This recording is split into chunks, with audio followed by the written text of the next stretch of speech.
You're listening to Inside the Village, where all news is local and no topic is off limits.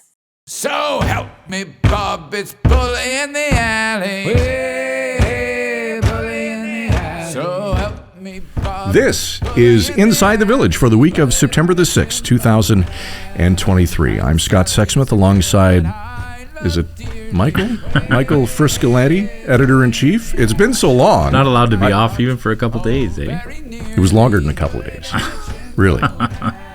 You sit here and stare out the window waiting for me to come Well, back? Derek Turner's in the room, too. We were a little lonely. Yeah. Like, where's Frisco? You guys do just fine. You have a good Oh, we didn't do a show. We did not do a show. No. We couldn't do it without you. And there was floods of emails and calls and texts of people. People are wondering it was happened? like, where's Waldo? Where's Frisco? Where's the show? Where's the show? Yeah, no, it was good. That's nice. It was a bit of summer got in the way, but we're back on schedule and we have a good show today. I'm excited. Yeah, we do, and that's what we said to a couple of the viewers who were kind enough to write in that this time of year everybody gets holidays, and you were off, and Derek was off, and I was off, but the band is back together. Here we are, September.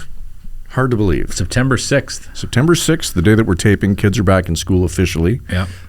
Noticed the school buses driving into HQ this morning. That was a weird sight. Yeah. But yeah, we're fired up, ready for another great show. And with the theme of school, kids being back in school, we think about cell phones and kids. Yes. And we have a wonderful guest today that we're going to talk to. I can't wait for this conversation. The big question parents would grapple with is, what's the right time to give my kid a cell phone?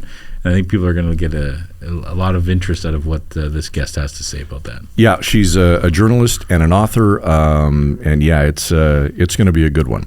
We'll get to that shortly, but first, the first word to Frisco. Let's start with the Trillium. It was anything but a restful Labor Day for Premier Doug Ford Monday of this week, as he announced that Housing Minister Steve Clark had submitted his resignation over the Greenbelt fiasco. Yeah, which again means our team at the Trillium doesn't have much of a restful weekend either. Exactly. But I can't say it enough on this show. They're more than 6 months in now, the Trillium at Queen's Park, our site there, just leading the way, doing amazing journalism, political reporting at its best. They've broken a lot of the stories leading up to the Greenbelt report from the Integrity Commissioner. And now, of course, Steve Clark, the Housing Minister, does what a lot of people thought he would do earlier. It was tender his resignation. And the announcement was made on Labor Day Monday morning. Mm-hmm. And I've been in journalism for a long time, and I've seen plenty of Friday afternoon government press conferences, hoping that it just goes away of the weekend. Yeah. I have never seen a holiday Monday resignation. I'm sure it's happened. We always think that the holiday weekends are going to be slow. Usually big breaking news does happen on those weekends, but not this kind of. I don't know sort of what the timing was or if that was done on purpose. I'm not sure. But the one thing that was certain is that the Trillium team was on it, breaking the news, or not breaking it, but covering that big breaking news story. And, of course, the next day as well, Doug Ford announcing they're going to do a complete reevaluation of the Greenbelt and kind of look at everything back from square one. Just a disaster, really, this whole Greenbelt scandal. And the other interesting thing the Trillium did was we commissioned a poll asking Ontarians what they think. And what really fascinated me was that this has resonated with voters, and a lot of people saying that this was corrupt what happened. Yep. And when you cover the bubble, as they say, when you're in the bubble of a legislature or Parliament Hill and you're covering politics, you can easily get in that world where nothing else matters and this is the most important thing on earth. And you often wonder how much it resonates with the average person. And this story clearly did. A lot of people were using the word corrupt to describe what happened. So, yeah, and when you say a lot, I think the number was 56% of respondents. I believe that was the number, yeah. Yeah, so, interesting stuff. And, again, Doug Ford won a huge majority the last election. Would this be enough if there was a vote today? I don't know. But clearly on the ropes, there's a lot of problems with what happened with the Greenbelt. And, even now that they're announcing a complete reevaluation, a lot of people are saying that's not going to be enough. So we'll see what happens. And we're still 3 years out from the next provincial election, so lots could happen between now and then. And Paul Calandria, the new Minister of Housing, has been tapped by the Premier to get to the bottom of all this and figure it out. So it'll be interesting to see what Minister Calandria comes up with. Keep following the Trillium, Scott. Absolutely. Trillium.ca. Log on, subscribe. It'll be the best money you ever spent. Okay, let's head to Sudbury reporter Jenny Lamott with an interesting story about a vacant building and a landlord crying foul and wants the city to bail him out. Yeah, this is a wild story. I want to make sure I get this right. There's an older building that the city recently said you couldn't have anyone live in. What's the word? Uninhabitable? Uninhabitable. I knew you were going to make me say I mess that word up all the time. And So nobody's allowed to live in there. So Jenny went digging to find out who owns this building. Sure enough, it's a landlord from out of town, I believe the Toronto GTA. Right. And got him on the phone, and he cried foul, saying that, I was duped into buying this building, even though they did an inspection on it. They missed a whole bunch of things, and they didn't know certain things. And basically now saying that the city of Sudbury should bail him out for this bad purchase, right? Which I don't know if that's going to have much of a leg to stand on. But a fascinating story nonetheless, triggered a lot of discussion in Sudbury. A lot of people were reading that story, and it just an example of taking digging deeper into a story. Everyone knew that this building had been, declared that people couldn't live there anymore, and Jenny did a lot more digging on what was the story behind the story. All right, to Pelham, and it seems the fox is out of the hen house and possibly caused a Maserati to crash, or did it? Yeah, this is this is one of my favorite stories of the week. In Pelham, in Niagara region, there was a car crash in the summertime. A Maserati hit a big tree in a residential neighborhood. And as the story goes, the driver told the police that he was swerving out of the way of a fox, I think, some kind of animal, and hit the tree. Well, Pelham today has obtained some footage of someone's, I believe, ring camera or door camera, showing this Maserati peeling around the corner at a high rate of speed, no animal in sight, and smashing into this tree and going onto the curb across the street. And it was just a great, what Dave Burkett did in Pelham with the video was really kind of take you screen by screen, flash by flash, and explaining where the guy was coming from and how far the stop sign was and how fast he was going, and the fact that there was no fox anywhere to be found, and really just kind of called into question this guy's whole story. And of course, he wasn't charged because the police believed the story. I don't know what's going to happen now, but I would assume that the Niagara Region Police are looking at that going, it looks like that story may not have been true. So it'll be interesting to see what happens, but it makes for an entertaining 2 minutes watching that video. And you said that Burkett set it up like his own CSI investigation. CSI Pelham. Yeah, CSI Pelham. It's Horatio Kane. But you know what? You talk about local journalism, local news. Yeah. Car hits a tree in neighborhood, and everyone's talking about it and what's going on here. And of course, the other thing I missed is that the neighborhood historically has speeding problems. People come barreling around the corner, and so there's all kinds of history of bad drivers in the area. So, yeah, fascinating video. Definitely worth your time if you have 2 minutes. All right, good for Berkey to get that one done. Yeah. Okay, kids and cell phones. Important topic. Kids are back in school this week. Today on the show, Katherine Martinko. She's a journalist and author of a brand new book. It's a fabulous read. Childhood Unplugged, Practical Advice to Get Kids Off Screens and Find Balance. Yeah. We're all talking about anybody that's got kids, right? We're talking about cell phones. Even adults, sometimes we're too much on our cell phones. But I do think I know in the stage of life I'm at, it's something that a lot of parents are talking about. It's a big issue. And, we have shows, right, where the topic is going to trigger a lot of opinions from people who watch or listen. And this is going to be one of those episodes because a lot of strong opinions on this. All right. Katherine Martinko joins us when Inside the Village returns right after this.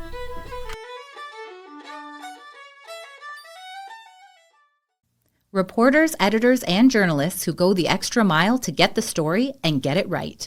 Go behind the scenes with those who cover the stories that matter most to you and your community. Look for it in the Village Features section of your favorite Village Media website across Ontario.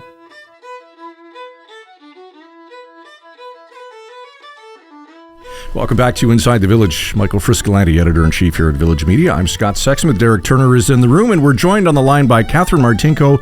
Katherine is a journalist and author of a new book entitled Childhood Unplugged, Practical Advice to Get Kids Off Screens and Find Balance. Katherine, welcome to Inside the Village. I can't wait to get into this discussion. Thank you for having me. I guess the first obvious question, Katherine, is what prompted you to write this book? Well, I've always sort of taken a digital minimalist approach to parenting, and I didn't think much of it until a lot of people started approaching me and asking me about why my kids didn't have phones yet. And that's when I really started to examine our parenting philosophy at home and realized that I have a bit of a unique perspective on it. I've also written extensively about free-range parenting and the importance of developing independence and resilience in kids from a young age. So the two subjects sort of come together, and the book was the result of that. That's amazing. I can't wait. Like I said to you before we got on, I've started reading it. I'm fascinated by this topic. I have kids of my own, or at this age now, we're talking about arguing about cell phones. And you wrote a column recently in the Globe and Mail, and we both share the fact that we have a 14-year-old son, and we're at this stage where we're arguing, should we get a phone? We caved in grade 8, and finally he was the last one to get it. and you have not caved. Do you have a sort of a point where you will cave, or how will you know when the time is right? Well, I don't make promises. I make that very clear to my kid. That's a recipe for disaster. The time is just not quite right yet. I feel that I cannot justify it. We live really close to his school. We're in a small town. You know, he can easily pop by the house to tell me of his changes in plans if he has them. He's able to use my phone if he needs to get in touch with his friends to arrange in-person play dates, which I obviously think are more important than just sitting on his phone texting. He can use a desktop computer if he needs to email or reach out to somebody. So there are ways for him to stay in touch with classmates as needed. I just think that the benefits do not outweigh the risks. And I've told him before, you know, I've challenged him to try to find me a study that shows that they do, and he hasn't been able to come up with that yet. So there's just a lot of evidence that it's not benefiting our kids as much as we would like to think so sometimes. And there's plenty of evidence, right? And obviously you immersed yourself in it in researching this book. What are some of the things that struck you the most that really shocked you when you looked at sort of the negative effects of these screens on children? So there's a lot of studies on the negative effects. And to be honest, I didn't try to focus on that too much in the book because I think people are a bit overwhelmed and swamped by that. The biggest fact that bothers me is just the sheer amount of time that kids are spending on screens. So we're looking at averages between 5.5 to 8 hours and 39 minutes a day that teenagers between the ages of 13 and 18 are spending on their phones inside of school hours daily. So when you think about it, that's more than the time they're spending in school. That could be more than they're even sleeping. So when you just take that, it becomes a question of basic time management for me. So what are they not doing because they're spending all of that time on their devices? And I believe that kids really need to be spending that time in other formative activities. And when they are on their phones for 8 hours and 39 minutes each day, they're just not doing all of these other things that they should be doing. Playing outside, having conversations with family members, studying, you know, engaging in boredom and creative time and playing. There's just, the list goes on and on. You're absolutely right. I also worry about what they're doing on their phones in that 8.5 hours. You know, like we said, teenage children, you hear the horror stories about what they're actually doing. Is that something you delved into? I mean, we hear about the sites they're on or the content they're sharing with each other. Is that a big concern of yours as well? It is. I don't go into it in great depth in the book, again, because I'm mostly looking at everything that you can expand in your world by letting go of those devices. But it is a real problem. I do believe that some time spent online can be constructive. You know, I'm not anti-tech. I make that very clear, but I'm anti what happens when tech takes over every aspect of your life.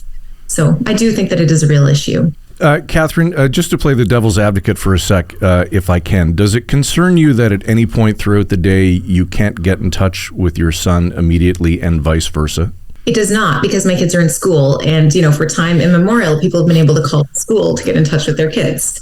So I don't really agree with this whole idea that we should be able to text our children when they're in class, because our kids should be focusing on their lessons when they're there.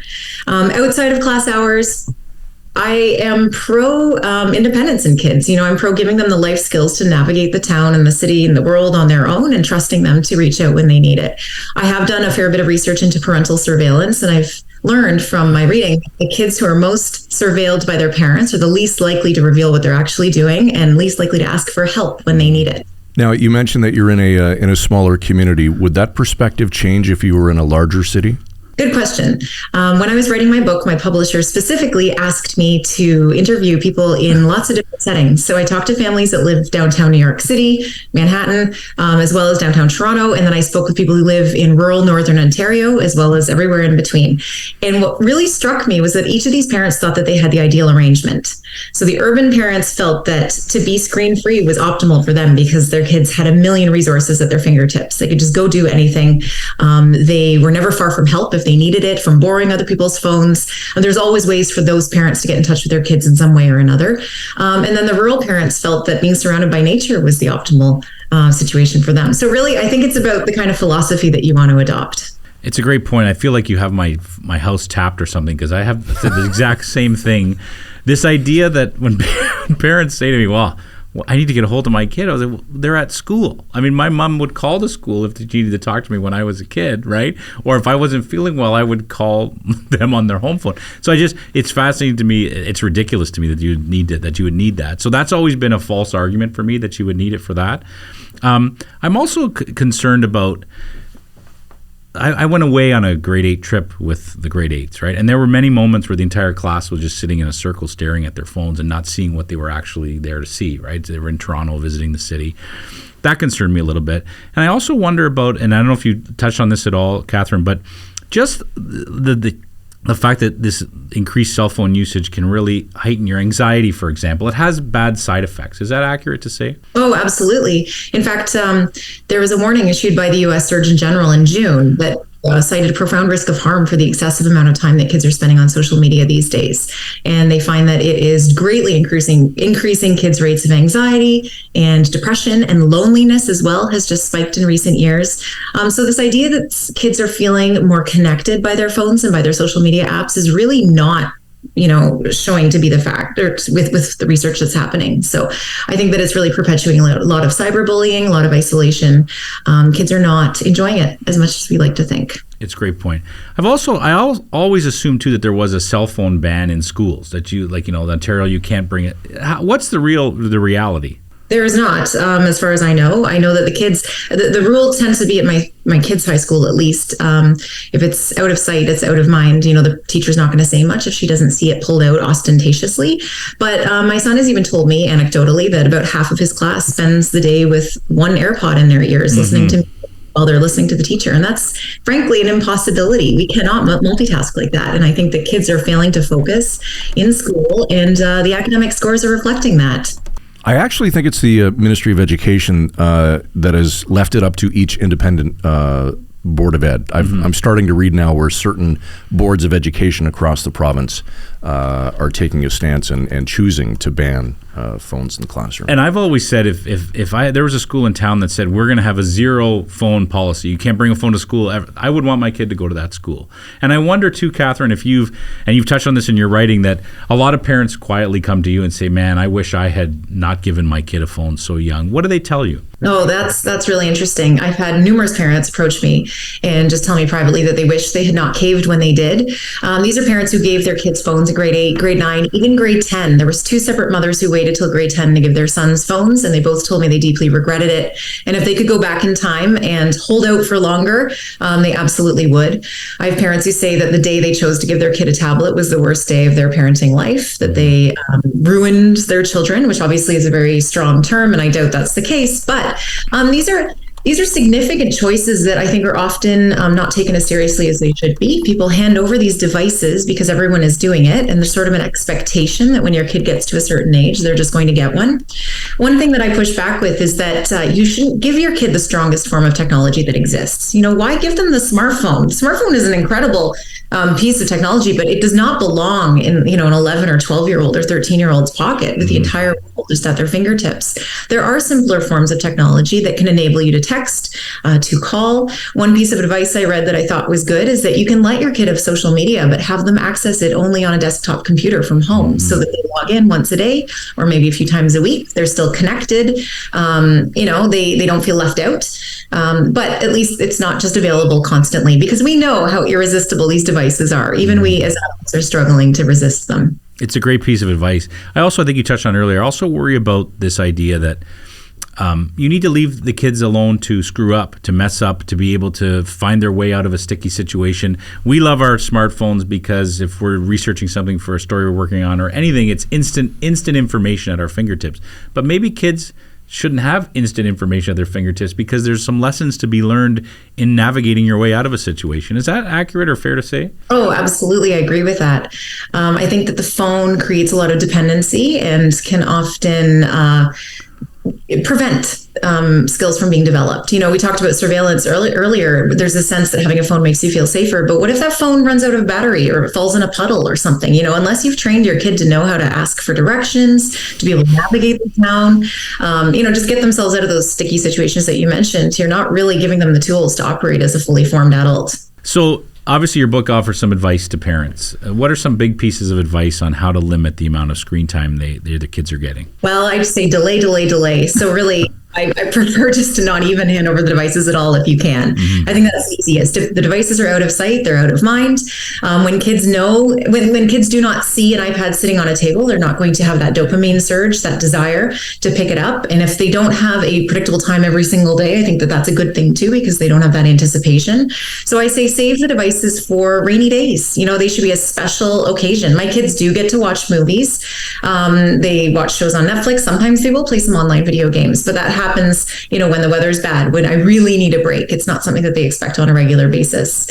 Parents need to model good behavior. That's another big point that I think is not discussed often enough. We can lament the amount of time that our kids are on their devices, but if we also are on our phones for 5-6 hours a day, you don't really have a leg to stand on with that argument. So, I think it's important for parents to put in the time to develop offline hobbies and interests, and also to help enrich their children's offline lives. So you can't take away the devices and just expect the kids to know what to do in the remaining time that there is. You do need to put in effort. You have to play outside. You need to, get them reading books. You need to have conversations with them, have friends over, make their offline life stimulating so that they don't feel they're missing out. I was just wondering from your son's perspective, does he get bugged about it from his friend group? He does not hear about it so much from the friend group. I mean, there's offhand comments. He does not love the fact that he doesn't have a phone, to be clear. This is an ongoing point of contention, as I mentioned in the Globe and Mail op-ed that was published yesterday.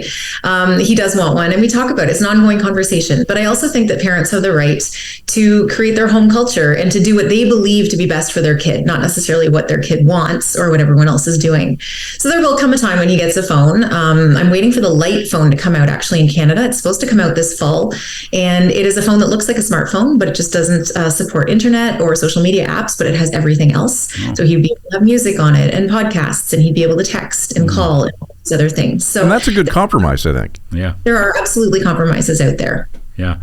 Well, we'll hear from him next week. He's coming on the show next week, and we'll figure what he says. And of course, you need to get on that phone so we can listen Inside the Village. Absolutely, right? That's what we need.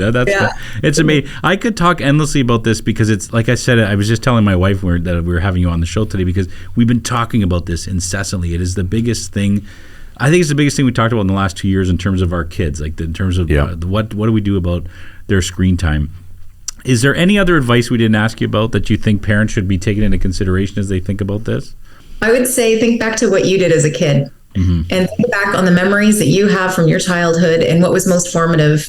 And then take the steps to, enable your kid to have some of that as well. Because if your kid, if you squander that childhood just immersed in a digital world, they're going to be missing out on some pretty fantastic memories and experiences in the process. And they're not incapable of that. People have not changed over the course of several decades. It's our culture that's changed. And I think that it's time to reclaim childhood and give that back to our kids. All right. Maybe using what Frisco did as a kid might not be the best example, but we get what you're saying, Katherine. That's true. Katherine Martinko, journalist and author of the brand new book, Childhood Unplugged, Practical Advice to Get Kids Off Screens and Find Balance. Before we let you go, Katherine, where's the book available? Where can people scoop it up? Oh, it is available wherever books are sold. So you can find it at Chapters. You can find it on Amazon. You can order it from your independent bookstore as well. All right. You can order it from your phone? And from your smartphone, you can probably. You can, yes. And it's also available in digital copies and audiobook. You just had to be a jerk, right? No, I haven't been a jerk. I'm being honest. All right. Katherine, thanks for the time today. We appreciate it. Oh, you're welcome. Thanks for having me. It was a pleasure.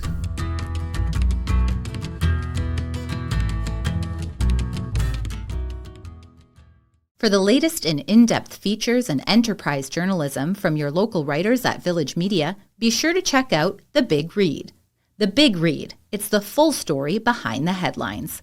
Look for The Big Read on your favorite Village Media website across Ontario.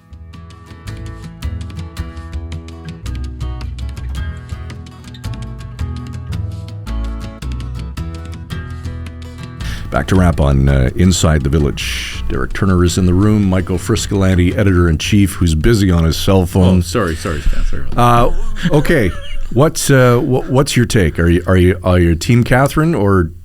Well, here's my one take. I always find that after the guest leaves, I come up with the best question that I should have asked at the time. Right? We do that all the time. All the time, but weekly. Here's the question you have to ask yourselves: would you go back to your childhood and wish you had a cell phone? Not on your life. No, nobody would. No. I don't know anyone who grew up in the way we did without phones would say, "Oh, I wish I had a phone when I was a kid." Yeah. They would not say it. And I think that's the mic drop on all this, right? Is that there's a level of innocence to it. There was a level of exploration. There was a level of just kind of learning as you went, and also that level of anonymity and privacy, right? That comes with not having everyone filming everything you're doing or photographing everything you're doing, or for sure, or tweeting about it or whatever they do.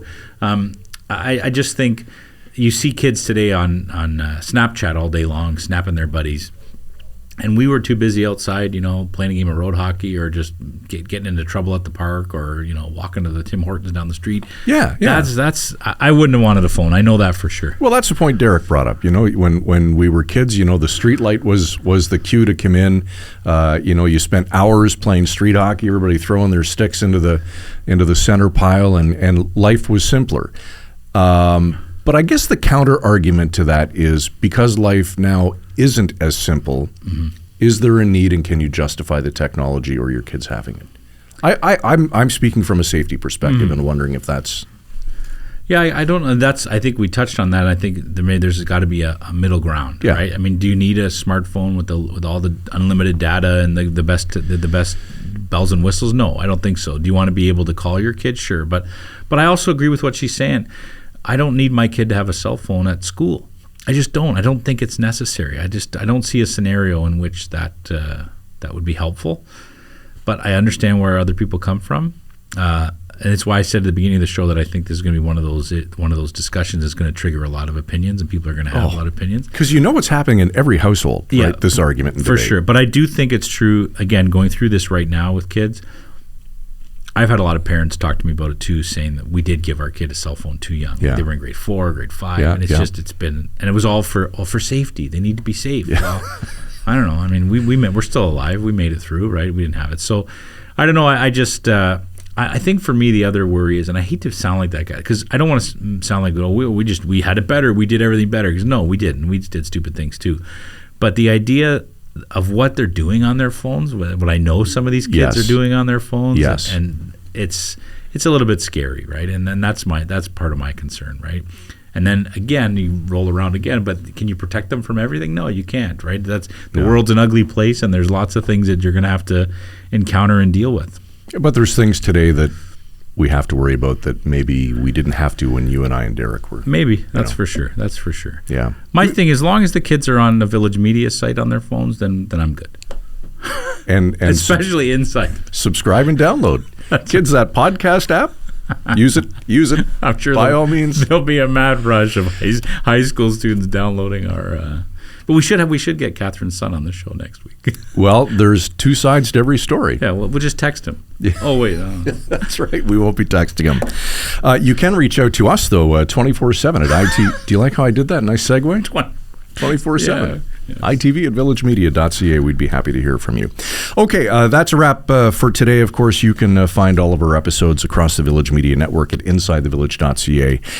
or wherever you get your favorite podcasts. For Derek Turner, executive producer of the show, Michael Friscolanti, editor-in-chief here at Village Media, I'm Scott Sexsmith. Have a great rest of your week and weekend. We'll talk to you next week.